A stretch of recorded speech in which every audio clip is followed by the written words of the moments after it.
Sweater art எப்படி பண்ணுறதுன்னு பார்க்கலாம்.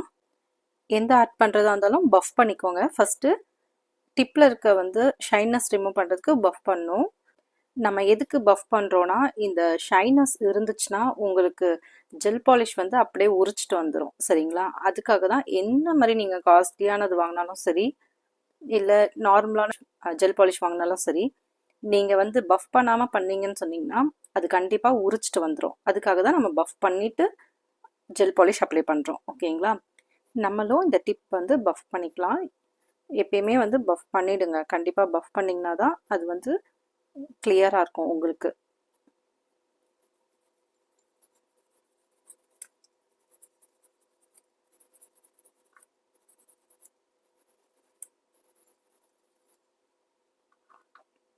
இப்போ பாருங்கள், பஃப் பண்ணிட்டோம். பஃப் பண்ணிவிட்டு ஷைனஸ் ரிமூவ் பண்ணிட்டோம். ஓகேங்களா? இப்போது ஷைனஸ் ரிமூவ் பண்ணதுக்கப்புறம் அசிட்டோன் ஃப்ரீ வச்சு அந்த டிப்பை தொடச்சிடுங்க. எதுக்கு அசிட்டோன் ஃப்ரீ வச்சு நம்ம துடைக்கிறோன்னா, டிப்பில் நம்ம இப்போ பஃப் பண்ணோம் இல்லைங்களா, அதோட பவுடர் எதுவுமே, அந்த டஸ்ட் பார்ட்டிகல்ஸ் எதுவுமே இல்லாத இருக்கிறதுக்காக தான் நம்ம இப்போ தொடச்சிட்டோம். அதை அசிட்டோன் ஃப்ரீ யூஸ் பண்ணி தொடச்சிருக்கோம். ஓகேங்களா? இப்போ பாருங்கள், ஷைனஸ் உங்களுக்கு தெரியாது. தொடச்சதுக்கப்புறம் இந்த ஷைனஸ் இருக்காது.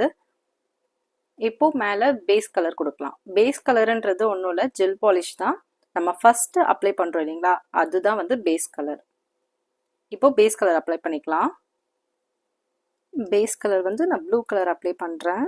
எப்பயுமே ஜெல் பாலிஷ் சென்டரில் புதுசாக நீங்கள் ஆரம்பிக்கிறீங்க அப்படி சொன்னீங்கன்னா, புதுசான்னு இல்லை, நீங்கள் மேக்ஸிமம் எவ்வளோ நாளானாலும் இப்படி சென்டரில் வச்சு நீங்கள் பண்ணிங்கன்னா தான் ஜெல் பாலிஷ் உங்களுக்கு வேஸ்ட் ஆகாமல் இருக்கும்.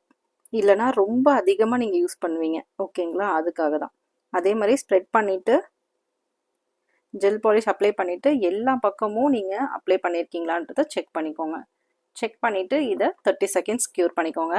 பேஸ் கலர் எப்பயுமே 30 செகண்ட்ஸ் க்யூர் பண்ணணும். ஓகேங்களா?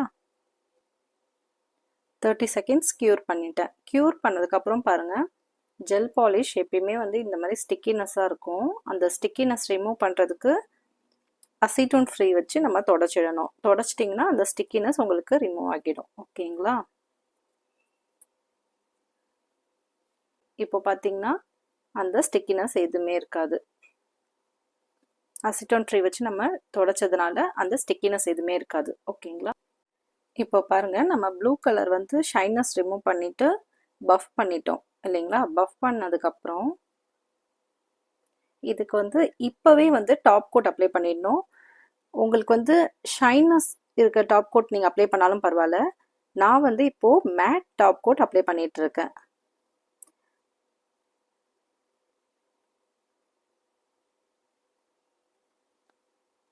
மேட் டாப் கோட் அப்ளை பண்ணியிருக்கேன். எதுக்கு மேட் டாப்னா, மேலே நம்ம பண்ணுற டிசைன்ஸ் எம்போஸாக தெரியணுன்றதுக்காக நான் மேட் கோட் பண்ணுறேன். நீங்கள் ஷைனஸ் வேணும்னா ஷைனஸ் பண்ணிக்கலாம், மேட் வேணும்னா மேட் பண்ணிக்கலாம். ஓகேங்களா? நான் க்யூர் பண்ணிட்டேன். க்யூர் பண்ணதுக்கப்புறம் எப்படி இருக்குன்னு பாருங்கள். இதுக்கு மேலே நம்ம டிசைன்ஸ் பண்ணணும். டிசைன்ஸ் எப்படி பண்ண போகிறோன்றதை இப்போ பார்க்கலாம். இதுக்கு மேலே நீங்கள் என்ன டிசைன் வேணாலும் பண்ணலாம், என்ன கலர் வேணாலும் யூஸ் பண்ணலாம், என்ன டிசைன் வேணாலும் யூஸ் பண்ணலாம். ஓகேங்களா? நான் ஒரு ஸ்ட்ரெயிட் லைன் வரைய போகிறேன். இந்த லைன் நீங்கள் ஒரு டிப்பில் லாங்காக வரைய போகிறீங்கன்னு சொன்னீங்கன்னா, லாங்கான இந்த மாதிரி ப்ரஷ் எடுத்துக்கோங்க. அதுதான் உங்களுக்கு கரெக்டாக ஈவனாக வரும். ஓகேங்களா? நான் பாருங்கள்,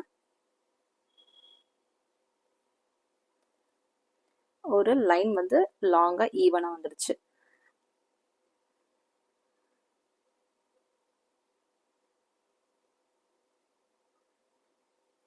இதே நீங்கள் ஷார்ட்டான ப்ரஷ் எடுத்திங்கன்னா கொஞ்சம் கொஞ்சமாக வரைஞ்சிட்டு இருக்க மாதிரி இருக்கும்.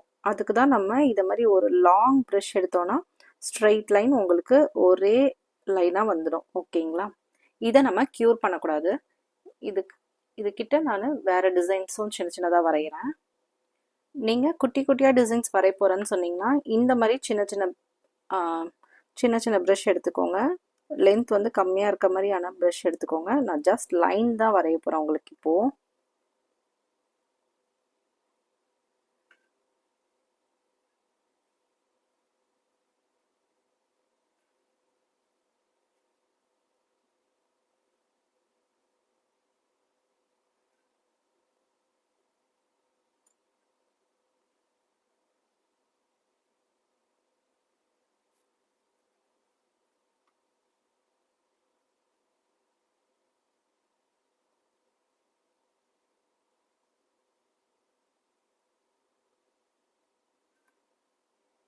இந்த லைனும் வந்து லைன்லாம் வந்து கிட்ட கிட்ட வரையும் போது ஜாயின் ஆகாமல் இருக்க மாதிரி பார்த்துக்கோங்க.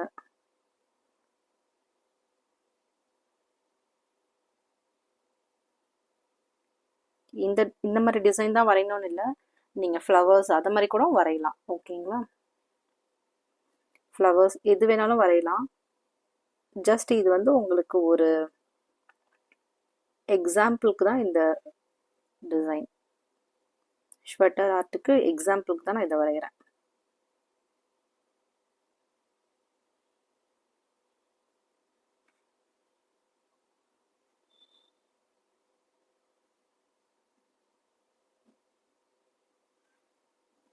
இப்படி ஒரு டிசைன் நம்ம வரைஞ்சிருக்கோம். வரைஞ்சிட்டு இதை நம்ம க்யூர் பண்ணக்கூடாது. க்யூர் பண்ணாமல் அக்ரலிக் பவுடர் எடுங்க. அதில் வந்து நீங்கள் ஒயிட் வேணுனாலும் ஒயிட் வச்சுக்கலாம், இல்லைனா கிளியர் இருக்குது பாருங்கள், கிளியர் யூஸ் பண்ணிக்கலாம். இல்லை உங்களுக்கு வந்து வேறு ஏதாவது கலர்ஸ் வந்து நீங்கள் கான்ட்ராஸ்டாக இருக்கணும்னா அந்த கலர்ஸ் கூட நீங்கள் யூஸ் பண்ணிக்கலாம். ஓகேங்களா, இப்போ நான் ஒயிட் கலரே எடுத்துக்கிறேன். இது அக்ரலிக்கில் ஒயிட் கலர் எடுத்துருக்கேன். ஓகேங்களா, இந்த மாதிரி கியூட்டிக்கல் புஷ்ஷர் எடுத்துக்கோங்க. கியூட்டிக்கல் புஷ்ஷர் எடுத்துக்கிட்டு இங்கே பாருங்கள், ஜஸ்ட் அப்படியே உங்கள் புஷ்ஷர் வந்து அதில் பற்றக்கூடாது, அந்த பவுடர் மட்டும் நீங்கள் அதில் பண்ணுற மாதிரி ஃபுல்லாக எல்லா இடமும் போடுங்க.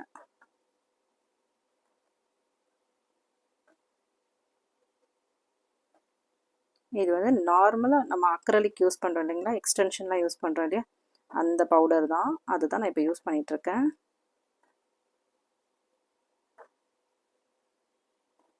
ஸ்டிக்கினஸ்லாம் ஃபஸ்ட்டு நம்ம பேஸ் கலர் கொடுத்தோம் இல்லைங்களா, அதோட ஸ்டிக்கினஸ் கண்டிப்பாக நம்ம ரிமூவ் பண்ணியே ஆகணும்.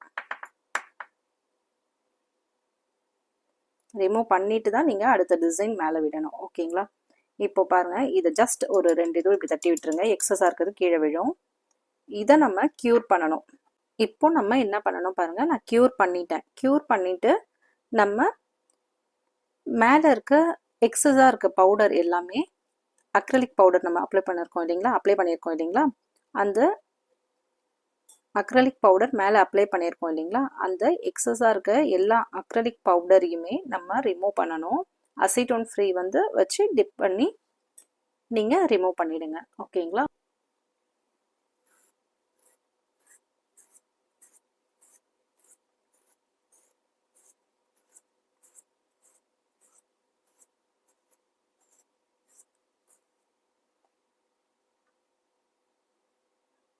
இப்போ பாருங்கள், இவ்வளோதான். இதுக்கு மேலே டாப் கோட் எதுவுமே போட வேண்டாம், நம்ம முன்னாடியே அப்ளை பண்ணிட்டோம், அதனால இதுக்கு டாப் கோட் போட வேண்டாம். ஓகேங்களா, ஸ்வெட்டர் ஆர்ட் வந்து ரொம்ப சிம்பிள், இவ்வளோதான்.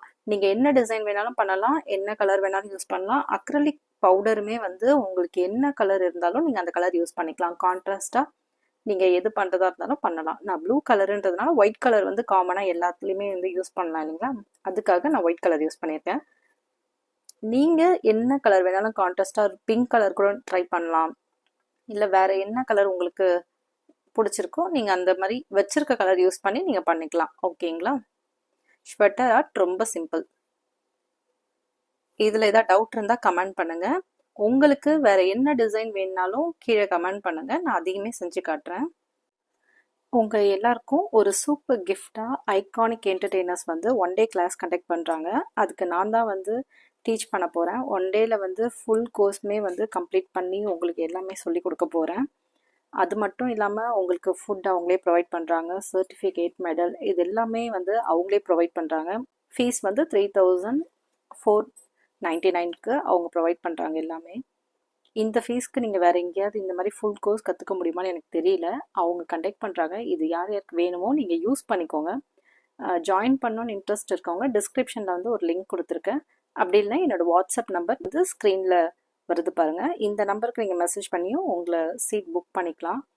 இது வந்து பெஸ்ட் ஆஃபராக இருக்கும். ஜாயின் பண்ணுற எல்லாருக்குமே வந்து ஒரு யூவி லேம்பும் வந்து கிஃப்டாக ப்ரொவைட் பண்ணுறாங்க. உங்களோட கரியரை வந்து நெக்ஸ்ட் லெவல் கொண்டு போங்க. தேங்க்ஸ் ஃபார் வாட்சிங். தேங்க்யூ.